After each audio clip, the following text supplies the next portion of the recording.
คือทางไปเนาะลงห้วย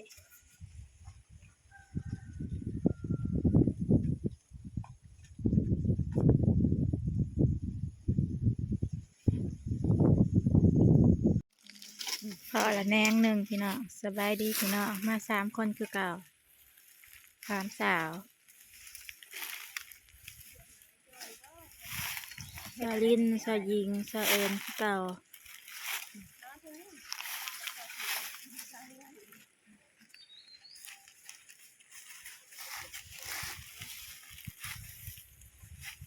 ขวดเหล้าไผ่เนี่ยแนงนี้หน่อยพี่น้อง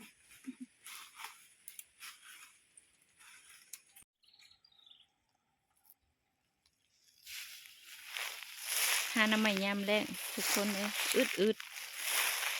ย่างจนเมื่อยย่างแล้วยังไม่ได้จักหน่อย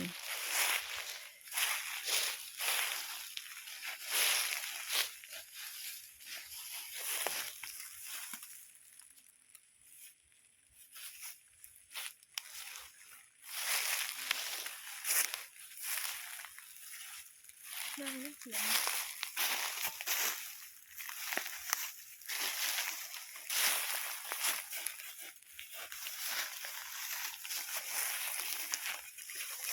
แห้งแรงแห้งก้อนน้ำใหม่จนอยากตาย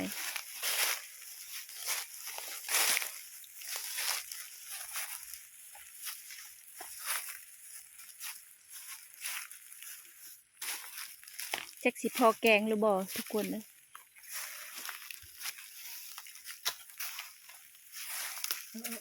เขาหาได้แต่นอนใหญ่ๆมันเขาหาแนงก็ยังบ่เห็น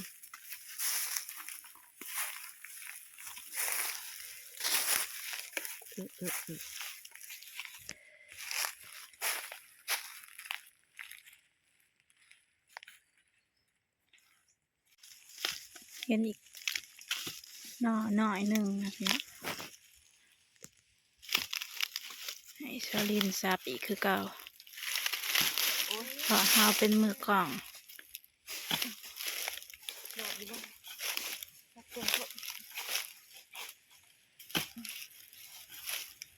ไปไปจ้าละแทงเล็กทุกคนแทงหน่อยนึง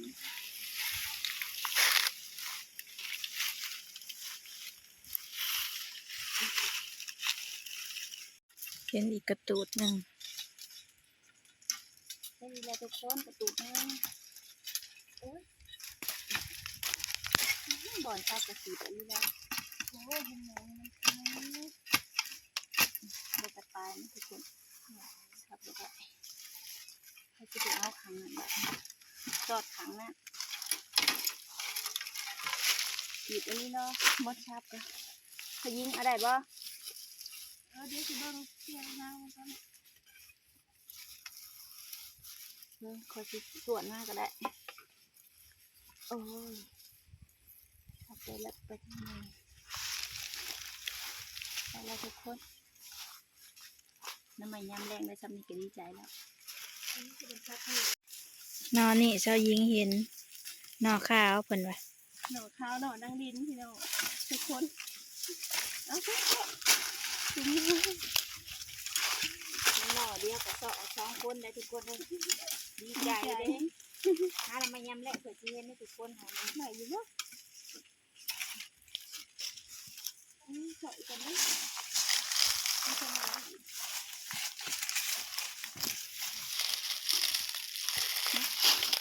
ยิงใส่จุดที่ชัดนะฮะ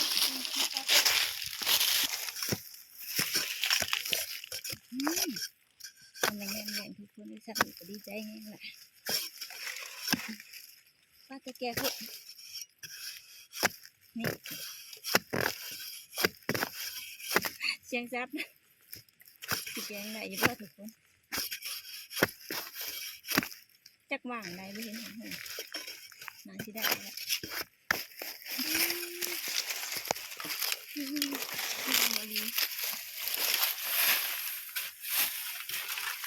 งามอลีทุกคน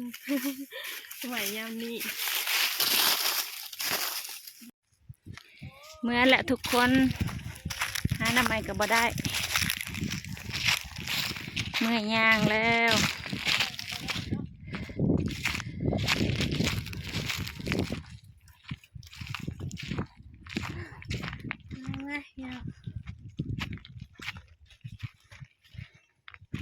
มาหอดเขาหน้าแซงนะเนาะ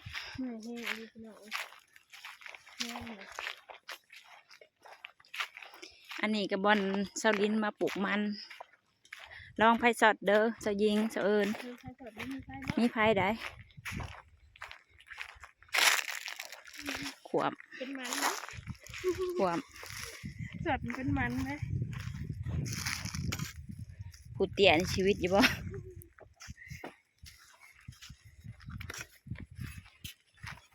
มีผู้ยืนเผาอันหน้าแซงเนาะพี่น้องหอมเด้หอมเขาหน้าแซงเด้เชายิงว่าผู้ใดยืนอยู่ในหันเชายิงเนาะ สนใจเบิ่งกันเด้อ ถือธงยาง มันคือมะนาวมัสลินนะมันเป็นน้ำ เน่า เน่าเนาะ แล้วเอาน้ำลงหลายโพดผู้บ่าวยืนเผา เห็ดขาดอันนี้คือคนอันนี้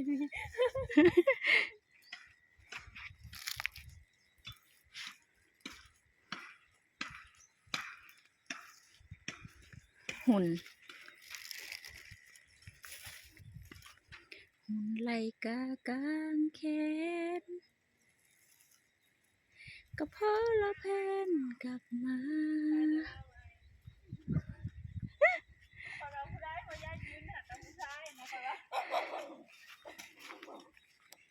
จะเอินบดแรง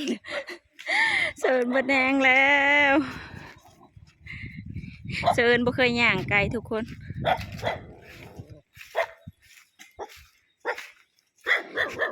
งามอะไร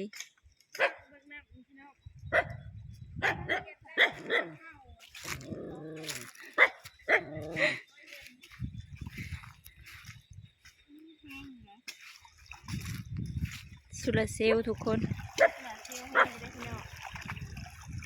เป็นเห็ดสุรเซลลทางสุรเซลลเห็ดเขาหน้าแซงน้ำก็ออกแห้งอยู่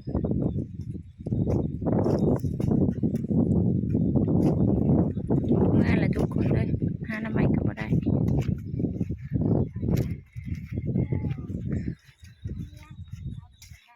ยังหน่อไม้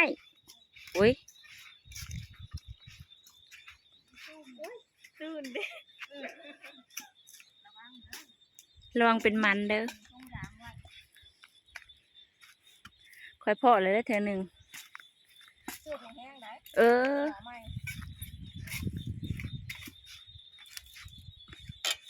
เห็ดหยังเห็ดขอกไก่ฮะ ไม่แล้วก็ใส่เสือแล้วก็หอยไว้เด้ เห็ดหุ่นอย่างบ่ แพง กูเห็ดหุ่นทุกคน ได้ยุ น้อยหนึ่ง โอ้เป็นหลานน้อยเลยน้อยอะไร 3 คนได้นี่นะ เติมน้ำไม้ทง อยู่เทียงนาเพิ่นทางสุรเซลลบุรียังบ่ถือขออภัยเด้อพี่น้องแผ่นบักใหญ่3 แผ่น4 แผ่น2 3 4 5 6 แผ่น6 แผ่นเป็นเห็ดขาวหน้าแซงมืออื้อใหญ่พี่น้องบักใหญ่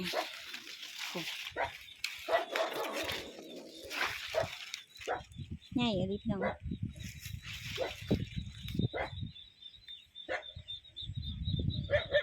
เครื่องปลูกหลาย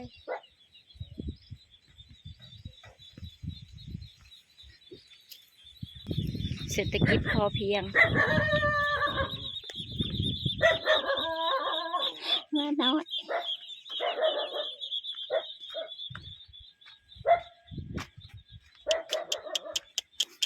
ทุกคน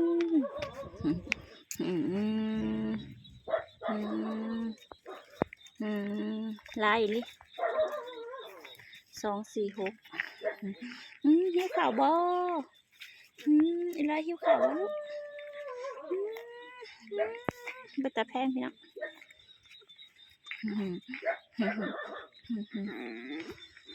โอ้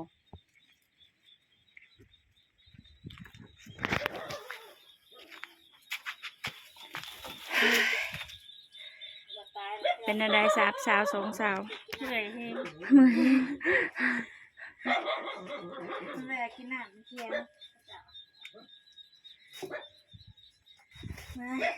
จะเอิญเราบ่เคยย่างพี่น้องมาแหวะเที่ยงเขายังบ่พอแหวะกินน้ำบ่พอยังมาก้อยแจ่ว กินสมอีก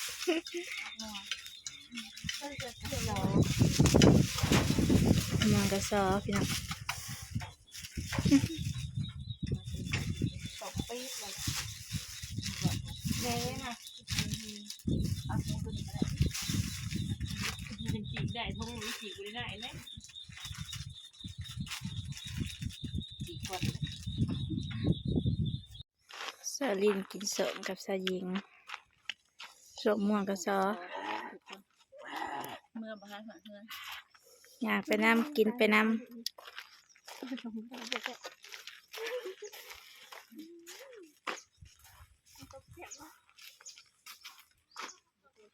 ง่ายจริงพวกแกงแบบนี้แล้วพี่หนู เอาน้ำไม้พอเจะของ พี่หนูพวกใหญ่นี่พี่หนู เอาน้ำไม้พอสลินเนาะ เห็นพ่อใหญ่เราเห็นจ้ะเราเห็นอยู่กับอย่างนั้น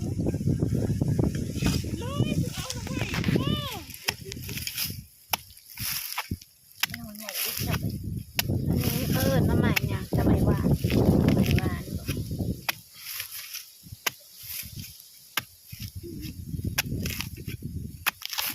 โอ้ลงแม่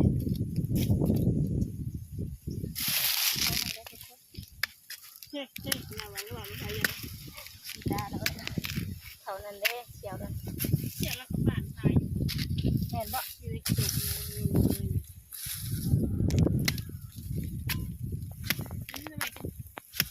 แล้วไหนเรามาใช้ฐานนี้นะ โอ้ยเอาห้องไอดอน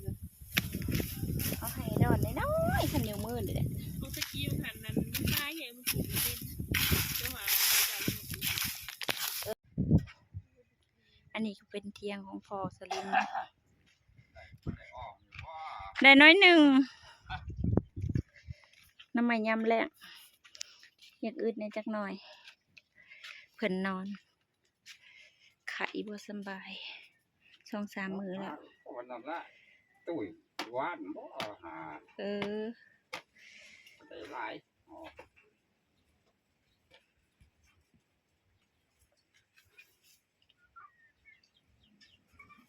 เพิ่นอยู่หน้าผู้เดียวพี่น้อง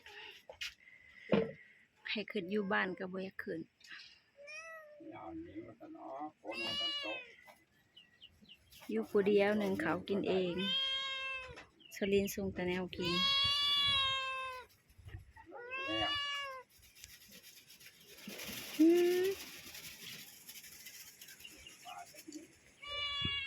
ยังไข่แห้งอยู่พอ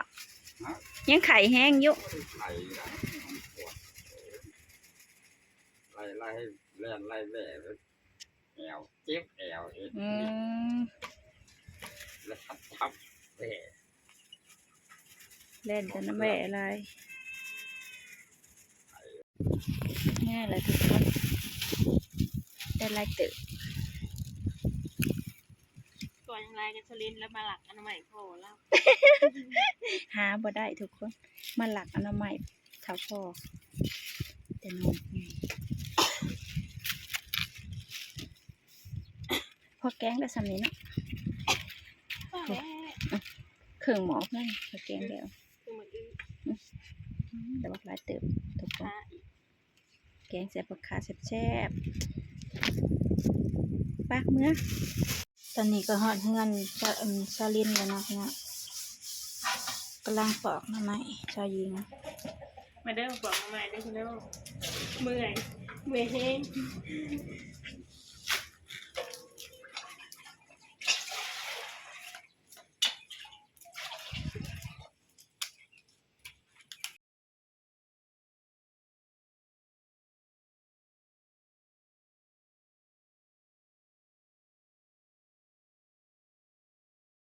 ตอนนี้ซาลินกำลังจักมาใหม่ หิวเขาเลยทุกคนหิวเขาแห้งเลยสะเดียว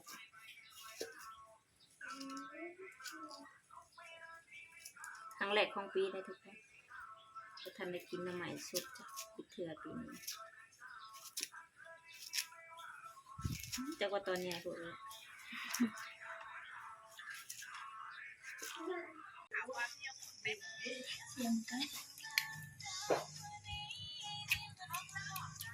เด้อโทนมาเด้อ